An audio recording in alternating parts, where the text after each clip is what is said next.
如果我同你講喺人類試爆第一粒原子彈嘅嗰一刻，我哋就已經向全個宇宙暴露咗地球嘅位置，我咁樣講，你信唔信呢？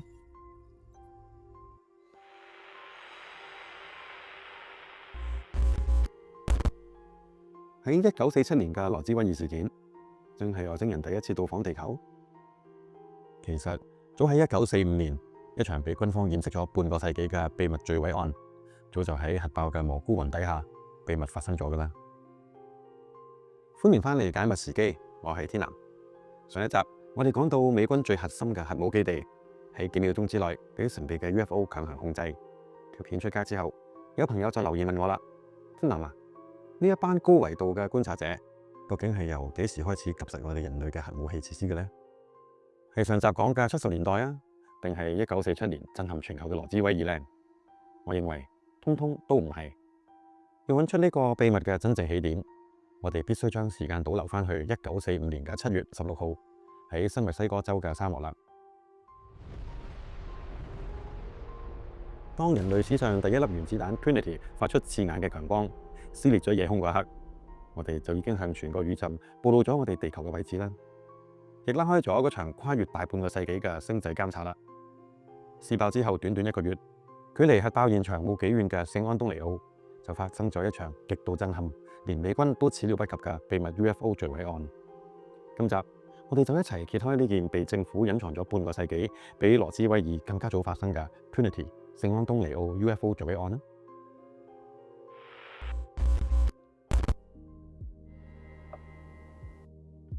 1945年嘅8月，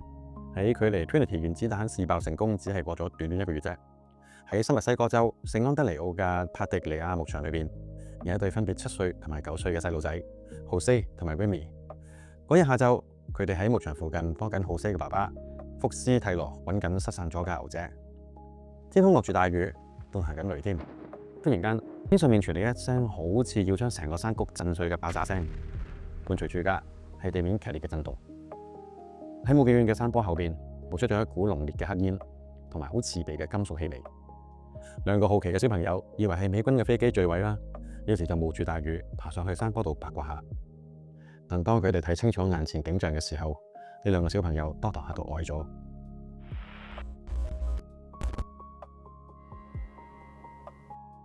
當佢哋伏喺山坡上面向下邊一望，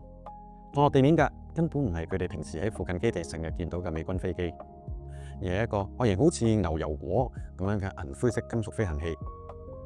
呢個咁大嘅飛行器喺地面撞出咗一條好深嘅坑，機身表面極之平滑，完全睇唔到任何機翼、螺絲，甚至連排氣口或者推進器都睇唔到。機身雖然冇着火啫，但係就冒出好濃嘅黑煙，仲散發住一股好刺鼻嘅熱氣添。喺好奇心嘅驅使之下，兩個小朋友就膽粗粗咁行緊呢一個墜毀咗嘅怪異物體。透過飛行器側邊嘅一條被撞爛咗嘅裂縫，佢哋目擊到令佢哋終身難忘嘅一幕。佢哋見到幾個身材好細小嘅神秘生物，正喺機艙裏面好慌亂咁樣移動。佢哋嘅形態就好似受咗傷嘅昆蟲咁，仲發出一陣令人好心寒嘅怪聲添。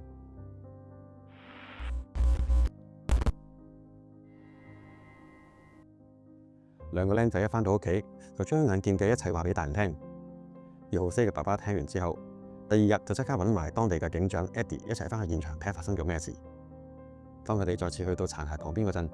機艙裏面已經死寂一片，嗰幾隻神秘嘅生物亦都唔知去咗邊啦。Eddie 警長再三喺度確定到冇即時危險之後，就馬上返去通報軍方。但喺美軍部隊仲未正式封鎖牧場嘅時候，Jose就做咗一個極之大膽嘅決定。佢知道軍方好快就會嚟將所有嘢搬走噶啦。出於強烈嘅好奇心，同埋佢想留一件戰利品，證明俾佢身邊嘅朋友睇，自己真係見過呢個外星飛船嘅心態。呢兩個小朋友就拎住用嚟維修籬笆嘅工具，偷偷咁返去現場，膽粗粗咁爬入去呢一個機艙裏邊。Jose喺機艙內部嘅機身上面用盡力撬咗一塊 L 型嘅金屬出嚟，但當呢個金屬一到手，佢兩個又驚俾大人發現，於是就慌慌忙忙咁將呢一塊金屬收埋咗喺牧場嘅一棵大樹下邊。幾日之後，大批嘅軍車同埋裝甲就正式駛入牧場啦。軍人用巨型嘅卡車同埋帆布將呢個飛行器秘密運走。軍官對Jose嘅爸爸解釋，話呢一度只係墜毀咗一架軍用嘅氣象氣球，但係就千叮嚀囑佢，千祈唔可以將呢一件事話出去俾人聽，因為呢個係一個軍事嘅秘密。美軍當時嚴厲嘅警告，令到浩斯一家人幾十年嚟都生活喺恐懼之中。佢哋好驚交出呢個殘骸會去坐監，甚至惹嚟殺身之禍。而呢一塊被偷偷拆落嚟嘅 L 型金屬，一埋就埋咗喺樹底幾十年啦。半個世紀之後，當呢兩個小朋友都已經變成白髮蒼蒼嘅老人家嘅時候，佢哋覺得反正自己都時日無多啦，佢哋唔想將呢一個秘密帶埋去棺材。佢哋鼓起勇氣喺牧場嗰棵大樹下面，將呢一塊被時間遺忘嘅金屬挖翻咗出嚟，交俾頂尖嘅 UFO 研究員做研究。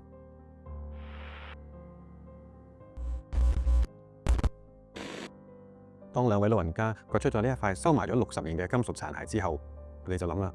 如果將佢交翻俾政府，呢一個秘密可能只會再次俾人哋隱藏。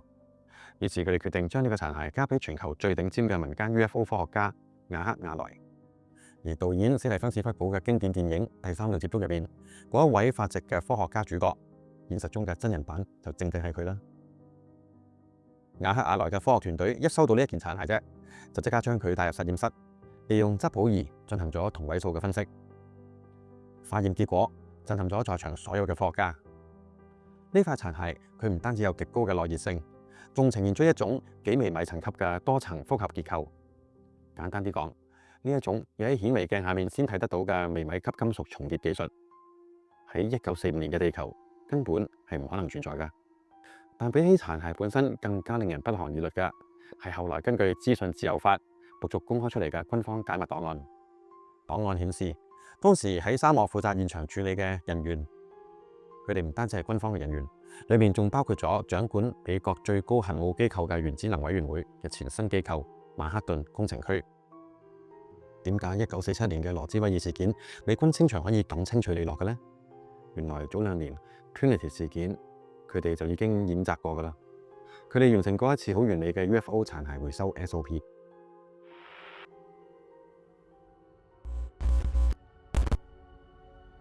講到呢一度，一個最關鍵，亦都係最令人聽到起雞皮嘅問題就嚟啦。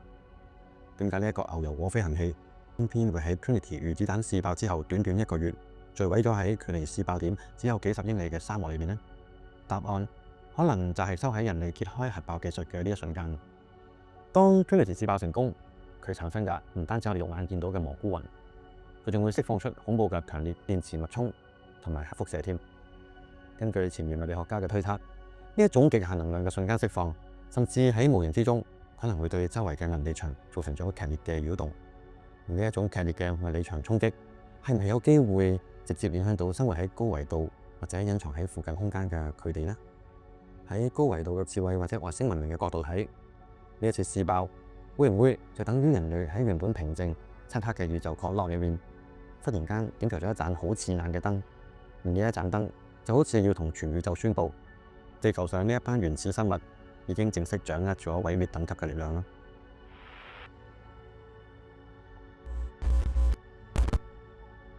如果我哋將呢幾十年嘅 UFO 機密檔案重新串聯起嚟，做一個推測，你會發現一條極之清晰嘅時間線。喺1945年嘅7月，人類試爆咗第一粒原子彈，短短1個月之後，聖安東尼奧就發生咗 UFO 墜毀事件。觀察者似乎喺第一時間趕去現場睇下呢度發生緊咩事。而2年後嘅1947年，羅茲威爾事件爆發，而羅茲威爾基地正正係當時全球唯一一個部署咗核子轟炸機嘅美軍基地嚟㗎。再到70年代，美蘇冷戰 ，UFO 甚至多次直接飛到去核武器基地嘅上空，強行切斷咗核彈嘅發射程序添。你覺得呢一切只係巧合啊，定係一場歷時幾十年嘅警告 ？Trinity 嗰一聲巨響，就好似喺宇宙深處敲響咗個警鐘咁。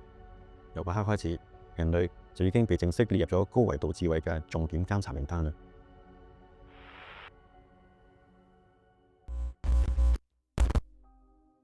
1945年嘅 Trinity 試爆，人類以為自己可以掌握到可以征服世界，甚至可以毀滅對手嘅終極力量。但喺宇宙更高級嘅文明眼中，當時嘅我哋可能只係一班啱啱學識玩火，仲差啲燒親手嘅小朋友咋。聖安東尼奧嘅牛油果墜毀，揭開咗呢一場長達大半個世紀嘅監測嘅序幕。佢話俾我哋聽，地球從來都唔係孤立存在㗎。而人類對科技嘅傲慢，亦都可能係吸引到未知力量介入嘅最大原因。好多人都以為羅茲威爾嘅 UFO 係 UFO 歷史嘅第一幕，但真相係1945年嘅 Trinity 先至係人類同外星文明交手嘅真正序幕啦。當今日嘅人類繼續解鎖 AI 同埋量子科技嘅時候，高維度嘅觀察者究竟佢哋會幾時再次插走呢？你覺得1945年 Trinity 試爆吸引 UFO 出現嘅講法合唔合理呢？抑或你覺得呢一切只係軍方掩飾秘密武器嘅煙幕呢？歡迎喺下面留言區話俾我聽你嘅睇法。如果你中意今集天藍嘅分析，記得幫手 like 呢條影片 ，share 俾你身邊中意神秘學同埋 UFO 嘅朋友，同埋記得 subscribe 我嘅 channel 啦。咁你就唔會錯過任何一集第一手嘅解密內容啦。保持好奇，保持清醒，我係天藍，我哋下星期解密時機再見。